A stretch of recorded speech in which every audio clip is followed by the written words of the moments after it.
नमस्कार दोस्तों, स्वागत है आपका एक बार फिर से मेरे YouTube चैनल पर। दोस्तों आज की इस वीडियो में बात करेंगे, यदि आपका भी एग्ज़ाम IOCL का आपका एग्ज़ाम है 5 अप्रैल को, ठीक है, जो कि दिन शनिवार है आपका, तो उस एग्ज़ाम के रिलेटेड हम इस वीडियो में आपको कुछ प्रश्न कराने वाले हैं। इससे पहले यदि आप चैनल पर नए हैं, वीडियो को पहली बार देख रहे हैं, तो आपसे रिक्वेस्ट है चैनल को सब्सक्राइब करना ना भूलें। वीडियो पसंद आए तो वीडियो को लाइक करें, अपने दोस्तों के साथ भी शेयर करें। जैसा कि आप देख सकते हैं, ये जो मैं आपको प्रश्न करवा रहा हूँ ये सारे इलेक्ट्रीशियन से संबंधित है, ठीक है। पहला जो क्वेश्चन है ये पूछा गया 32 एम्पियर रेटेड केबल की धारा वहन क्षमता क्या है यदि यह रिवायरेबल फ्यूज द्वारा संरक्षित है। तो इसका आप देख सकते हैं करेक्ट आंसर है आपका option number C, 26 ampere.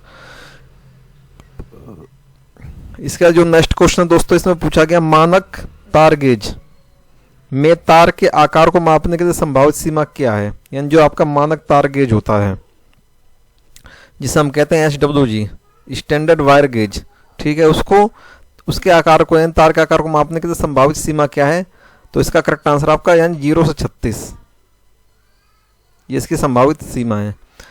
Next प्रश्न पूछा गया है इस तार जोड़ का नाम क्या है। जो आपको डायग्राम में या पिक्चर में जो आपको ये तार दिखाई दे रहा है, ऐसा जोड़ा गया, यहाँ पे आप देख सकते हैं ये रहा। तो इसमें आपसे ये पूछा गया कि इसमें तार जोड़ का नाम क्या है इसका। तो इसका करेक्ट आंसर है दोस्तों नोटेड टेप जोड़। इसको जो आपका 1, 2 और ये 3 जगह से जब ये जुड़ेगा तो इसे कहते हैं नोटेड टेप जोड़, इसका नाम है। तो इस प्रकार का प्रश्न यदि आया तो इसका करेक्ट आंसर आपका ये होगा। इसके बाद पूछा गया है गैल्वेनीकृत लोहे के किस प्रकार के सोल्डरिंग फ्लक्स का उपयोग किया जाता है। यानी जो गैल्वेनीकृत लोहा होता है, ठीक है, तो उसमें किस प्रकार का जो सोल्डरिंग फ्लक्स होता है उसका प्रयोग किया जाता है। तो दोस्तों इस प्रश्न का करेक्ट आंसर आपका ऑप्शन नंबर डी, यानी हाइड्रोलिक अम्ल का प्रयोग इसमें किया जाता है। जो नेक्स्ट प्रश्न पूछा गया उसमें पूछा गया मात्रा उत्पादन और टिनिंग कार्य के लिए सोल्डरिंग की किस विधि का उपयोग किया जाता है। यानी जो आपका मात्रा उत्पादन होता है और टिनिंग, जो टिनिंग का कार्य होता है, इसके लिए सोल्डरिंग की किस विधि का प्रयोग किया जाता है। तो इसका जो दोस्तों करेक्ट आंसर है ये आपका है ऑप्शन नंबर ए, यानी डिप सोल्डरिंग विधि का इसमें प्रयोग किया जाता है।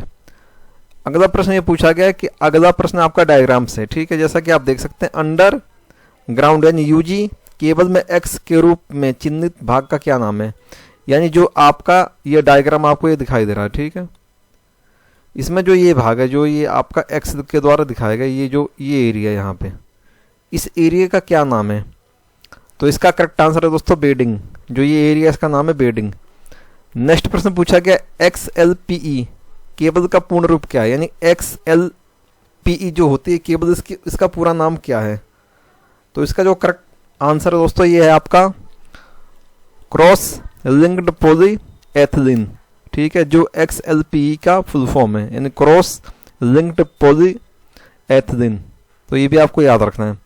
नेक्स्ट प्रश्न पूछा गया भूमिगत केबल में सर्विंग परत का क्या उपयोग है। भूमिगत केबल का अर्थ है यानी जो केबल अंडरग्राउंड होते हैं, जो जमीन के नीचे से जो केबल जाती है, उसमें जो सर्विंग परत है उसका क्या उपयोग होता है। तो इसका जो करेक्ट आंसर है आपका है ऑप्शन नंबर डी, यानी आर्मरिंग को वायुमंडलीय स्थिति से बचाना। नेक्स्ट प्रश्न पूछा गया है इस लूप से टेस्ट से यूजी केबल के किस प्रकार के फॉल्ट का पता लगाया जा सकता है। यानी जो आपको डायग्राम दिखाई दे रहा है, ठीक है, इस लूप टेस्ट से यूजी केबल के, यानी जो आपका ये केबल इसके किस प्रकार के फॉल्ट का पता लगाया जा सकता है। तो इसका करेक्ट आंसर दोस्तों ऑप्शन नंबर बी, यानी लघु परिपथ दोष, यानी शॉर्ट सर्किट यदि होगा तो इससे इसका पता लग जाएगा कि कहाँ से शॉर्ट सर्किट हुआ है। नेक्स्ट प्रश्न पूछा गया है परमाणु यानी तांबे के परमाणु के आबद्ध चक्र में कितने इलेक्ट्रॉन होते हैं। तो जो तांबा का जो परमाणु आबद्ध चक्र है उसमें कितने इलेक्ट्रॉन होते हैं। तो उसमें आपके 1 इलेक्ट्रॉन होता है, यानी ऑप्शन नंबर ए है आपका करेक्ट आंसर। नेक्स्ट ये पूछा गया है नियॉन लैंप पर विद्युत धारा का क्या प्रभाव पड़ता है।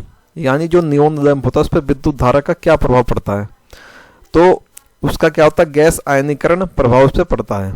यानी जो आपका नियॉन लैंप होता है ना उस पर विद्युत धारा का क्या प्रभाव पड़ता है, गैस आयनीकरण उस पर प्रभाव पड़ता है। तो नेक्स्ट प्रश्न दोस्तों ये आपसे पूछा गया है, कुचालक प्रतिरोध की इकाई क्या है? जो कुचालक प्रतिरोध होता है इसकी इकाई क्या है? तो इसका करेक्ट आंसर आपका मेगा ओम इसकी इकाई है। और इस प्रकार के जो क्वेश्चन है ये आपके एग्जाम में पूछे, 1 से 2 प्रश्न आपके एग्जाम में जरूर आएगा कि आपसे इकाई पूछी जाएगी या मात्रा पूछा जाएगा या मात्रक आपसे पूछा जाएगा। ठीक है, कि विद्युत कैसा ही मात्रक क्या है, ओम का विद्युत प्रतिरोध कैसा ही मात्रक क्या है, ओम है। तो इस प्रकार के प्रश्न आपके एग्जाम में पूछे जाएंगे और 1 से 2 प्रश्न आप मान के चल सकते हैं कि श्योर है कि आपके एग्जाम में आएंगे ही आएंगे। नेक्स्ट प्रश्न पूछा गया, कौन सा विद्युत उपकरण अतिरिक्त धारा संरक्षण है, यानी सबसे अधिक जो प्रोटेक्शन देता करंट को, कौन सा है? तो इसका जो दोस्तों करेक्ट आंसर है ये आपका है पुनः तार बांधने योग्य फ्यूज, यानी एक ऐसा फ्यूज जिसमें कि रीवायर, यानी उसमें दोबारा उसमें फ्यूज बांधा जा सकता है, दोबारा उसमें फ्यूज लगाया जा सकता है, वो सबसे ज़्यादा संरक्षित और सबसे ज़्यादा सेफ होता है। नेक्स्ट प्रश्न पूछा गया, ओवरहेड लाइनों में कंडक्टर की लंबाई बढ़ने के लिए किस प्रकार के जोड़ का उपयोग किया जाता है? यानी ओवरहेड जो लाइनें होती है उसमें कंडक्टर की जो लंबाई है बढ़ाने के लिए किस प्रकार के जोड़ का प्रयोग किया जाता है? तो इसका करेक्ट आंसर आपका ऑप्शन नंबर डी, यानी वेस्टर्न यूनियन जोड़ का इसमें प्रयोग किया जाता है। नेक्स्ट प्रश्न पूछा गया है, एल्युमिनियम चालकों को सोल्डर करने के लिए किस प्रकार के सोल्डरिंग फ्लक्स का प्रयोग किया जाता है? यानी जितने भी एल्युमिनियम चालक होते हैं उसको सोल्डर करने के लिए किस प्रकार के सोल्डरिंग फ्लक्स का प्रयोग किया जाता है? तो इसका करेक्ट आंसर आपका ऑप्शन नंबर बी, यानी केर अल लाइट, ये एक प्रकार का सोल्डरिंग फ्लक्स होता है, इसका इसमें प्रयोग किया जाता है।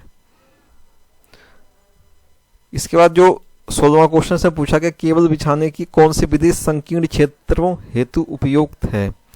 यानी संकीर्ण क्षेत्र का अर्थ ये होता है कि जो आपके कंजेस्टेड एरियाज होते हैं उसमें किस प्रकार की विधि सबसे ज़्यादा उपयुक्त होती है? तो इसका करेक्ट आंसर आपका ऑप्शन नंबर बी, यानी डक्ट पाइप, ये विधि होती है जिसके द्वारा कि केबल बिछाने के लिए सबसे उपयुक्त विधि मानी जाती है। तो दोस्तों इस वीडियो में मैंने आपको 16 क्वेश्चन कराए, इसमें कमेंट सेक्शन में कमेंट करके आपको ये बताना है कि आपने 16 में से कितने प्रश्नों का उत्तर सही दिया। तो दोस्तों इस वीडियो को यहीं तक रखते हैं, मिलते हैं नेक्स्ट वीडियो में, तब तक के लिए जय हिंद जय भारत।